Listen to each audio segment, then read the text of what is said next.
സമ്മർദ്ദവും മീഡിയ എല്ലാവരും ഏറ്റെടുത്തപ്പോഴാണ് കേരളത്തിൽ ഇപ്പോൾ ഈ നടക്കുന്ന റെയ്ഡ് ഇപ്പോഴാണോ ഗവൺമെൻറ് അറിയുന്നത് കേരളം മുഴുവൻ ലഹരി മരുന്നാണെന്ന്? ഈ മന്ത്രിമാർ രണ്ടുപേരും ഇപ്പോഴാണ് അറിയുന്നത് കേരളത്തിൽ മുഴുവൻ ലഹരി മരുന്നാണെന്ന്. ഞങ്ങൾ നിയമസഭയിൽ കൊണ്ടുവന്നപ്പോഴാണ് അവരറിയുന്നത്. മാധ്യമങ്ങളത് ഒരു പ്രോഗ്രാമായി മാറ്റിയപ്പോഴാണ് അവരറിയുന്നത്. ഞങ്ങൾ 2022 കൊണ്ടുവന്ന് ഞങ്ങൾ പറഞ്ഞതാണ് എല്ലാവർക്കും കൂടി ഒരുമിച്ച് നേരിടണം. ഞങ്ങൾ പൂർണ്ണമായ പിന്തുണ ഗവൺമെൻറ്റിന് വാഗ്ദാനം ചെയ്തു. അനങ്ങിയില്ലല്ലോ 2 വർഷം. ഈ 5 ഗ്രാമുള്ളവനെയും 6 ഗ്രാമുള്ളവനെയും പിടിച്ചുകൊണ്ട് നടക്കല്ലായിരുന്നു. അപ്പോൾ പിടിച്ചാൽ കിട്ടുമല്ലോ, ഇപ്പം കിട്ടുന്നുണ്ടല്ലോ എല്ലാ ദിവസവും. ഞങ്ങളിപ്പോഴും പറയുന്നത് ഇങ്ങനെയല്ല. സോഴ്സ് അറിയണം ആരാണെന്ന്, എവിടെ നിന്നാണ് വരുന്നത്, ഏത് സംസ്ഥാനത്ത് നിന്നാണ് വരുന്നത്, ആരാണിത് കൊടുക്കുന്നത്, അതിൽ ആരാണ് ഇതിൻ്റെ റാക്കറ്റിലുള്ളത് എന്ന്. ഇപ്പം സംസ്ഥാനത്ത് നെറ്റ്വർക്ക് വിപുലീകരിക്കുകയാണ്. ആ നെറ്റ്വർക്കിൻ്റെ ഭാഗമായി ഇവരെല്ലാം പ്രവർത്തിക്കുകയാണ്. അതുകൊണ്ടാണ് അവരെ കുറ്റപ്പെടുത്തിയത്. അതിന് ഇവർക്കെന്താ ഇത്ര വിഷമം? അവർ കുറ്റവാളികളാണ്, തെറ്റ് ചെയ്തവരാണ് എന്ന് SFI സംസ്ഥാന സെക്രട്ടറി തന്നെ പറഞ്ഞല്ലോ. പിന്നെ ഇവർക്ക് മന്ത്രിമാർക്ക് എന്താ ഇത്ര വിഷമം? SFI എന്ന് പറയുമ്പോൾ ഇല്ല. നിങ്ങൾ വളരെ വ്യക്തമായിട്ട് പോലീസ് പറഞ്ഞല്ലോ. പോലീസ് വളരെ കൈരളി പറഞ്ഞാൽ കേസുകാരൻ വരില്ല, അതിൽ പ്രതിയാവില്ല. പോലീസാണ് അന്വേഷിക്കുന്നത്. പോലീസ് വളരെ കൃത്യമായിട്ട് പറഞ്ഞു, സമ്മർദ്ദം കൊണ്ട് നിരപരാധികളെ കേസിൽ കൊടുക്കില്ല എന്ന് പറഞ്ഞു. കേസിൽ കുടുക്കിയിരിക്കുന്ന ആളുകൾ ആരൊക്കെയാണെന്ന് എല്ലാവർക്കും അറിയാം കേസിൽ കുടുങ്ങിയത്. ഇത് കേസുകാരെ വേണേൽ പെടുത്തണം. അത് പെടുത്താൻ, നിരപരാധികളെ പെടുത്താൻ തയ്യാറല്ലെന്നാണ് ഉദ്യോഗസ്ഥന്മാർ പറഞ്ഞത്. മനസ്സിലായില്ലേ?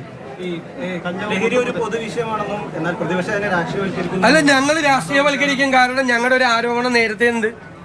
ഞാൻ നിയമസഭയിൽ ആദ്യമായിട്ട് ഉപയോഗിച്ചൊരു വാക്കാണ് പൊളിറ്റിക്കൽ പേട്രണേജ്.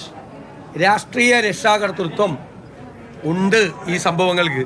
അതുകൊണ്ടാണ് കേരളത്തിൽ ഇത് വ്യാപകമാകുന്നത്. ഞങ്ങൾക്ക് പൊളിറ്റിക്കൽ പേട്രണേജ് കൊടുക്കാൻ പറ്റുമോ?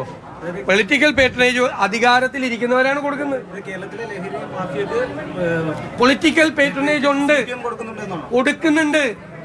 അത് നേതൃത്വം അറിഞ്ഞുകൊണ്ടാണോ? ആലപ്പുഴ, കൊല്ലം ജില്ലകളിൽ പിടിച്ച കേസുകൾ നിങ്ങളൊന്ന് അന്വേഷിക്കുക. ആരായിരുന്നു അതിൻ്റെ പുറയിൽ? ഒരു ലോഡ് പിടിച്ചല്ല. ആരായിരുന്നു അതിൻ്റെ പുറയിൽ? നിങ്ങൾ അന്വേഷിക്കുക. കംപ്ലീറ്റ് ആയിട്ടുള്ള കാര്യങ്ങൾ അന്വേഷിക്കുക.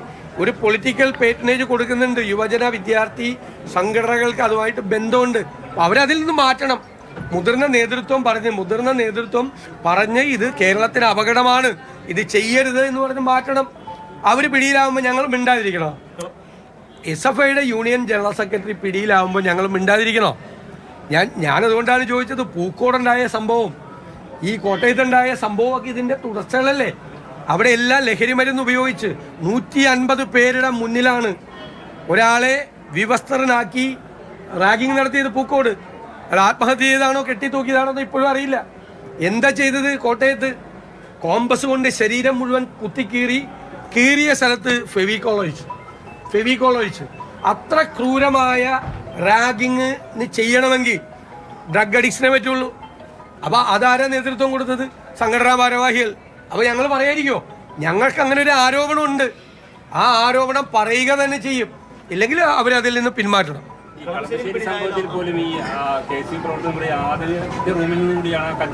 അതുകൊണ്ട് തന്നെ പോലീസ് പറഞ്ഞല്ലോ, അന്വേഷിച്ചിട്ട് പറഞ്ഞല്ലോ, ആ ആൾ അവിടെ ഇല്ല, ആൾക്ക് അതുമായിട്ട് യാതൊരു ബന്ധവും ഇല്ലെന്ന് പോലീസ് പറഞ്ഞല്ലോ. പിന്നെ നിങ്ങൾ അന്വേഷിക്കാൻ പോയല്ലോ. നിങ്ങളാണ് പ്രതികളെ കണ്ടെത്തുന്നത്. നിരപരാധികളായ ആളുകളുടെ തലയിൽ നിങ്ങളാണ് കെട്ടിവെക്കുന്നത്. അന്വേഷിച്ച പോലീസാണ് പറഞ്ഞത് നിരപരാധികളുടെ തലയിൽ കേസ് കെട്ടിവെക്കില്ല, ഞങ്ങൾ നന്നായി അന്വേഷിച്ച് ഇതാണ് ഇതിലെ പ്രതികളെ തീരുമാനിച്ചിരിക്കുന്നതെന്ന് പോലീസ് പറയുന്നത് പോരാ. എന്നാ പിന്നെ തലശ്ശേരി ചെയ്ത പരിപാടി ചെയ്യും. തലശ്ശേരിയിൽ പോലീസിനോട് കളിച്ചാൽ, അല്ല ഞങ്ങളോട് കളിച്ചാൽ, CPM-നോട് കളിച്ചാൽ അല്ലേ പറഞ്ഞത്, പിന്നെ പോലീസ് സ്റ്റേഷനിൽ ഉണ്ടാവില്ല എന്ന് പറഞ്ഞു. ആ ഉദ്യോഗസ്ഥന്മാരെ നിലത്തിട്ട് ചവിട്ടിക്കൂട്ടി CPM ക്രിമിനലുകൾ തലശ്ശേരിയിൽ. എന്താ വിഷയം ഉണ്ടായത്? അമ്പലത്തിൽ ഉത്സവം നടക്കുമ്പോൾ ഇൻക്ലാബ് സിന്ദാബാദ്. അമ്പലത്തിൽ ഉത്സവത്തിന് അത് പോലീസ് പിടിച്ചു മാറ്റാൻ ചെന്നപ്പോൾ പോലീസിനെ നിലത്തിട്ട് ചവിട്ടിക്കൂട്ടി. എന്നിട്ട് പോലീസിനോട് പറഞ്ഞു, ഇത് ഞാൻ പറഞ്ഞതല്ല, FIR-ൽ കേരള പോലീസ്, പിണറായി വിജയൻ്റെ കീഴിലുള്ള പോലീസ് എഴുതി വെച്ചിരിക്കുക. അതായത് CPM-നോട് കളിച്ചാൽ പിന്നെ തലശ്ശേരി പോലീസ് സ്റ്റേഷനിൽ ഒരുത്തരും ഉണ്ടാവില്ലെന്ന് അവർ പറഞ്ഞതുപോലെ തന്നെ സംഭവിച്ചു. ആ 2 SI-മാരെ ഇവർ സ്ഥലം മാറ്റി.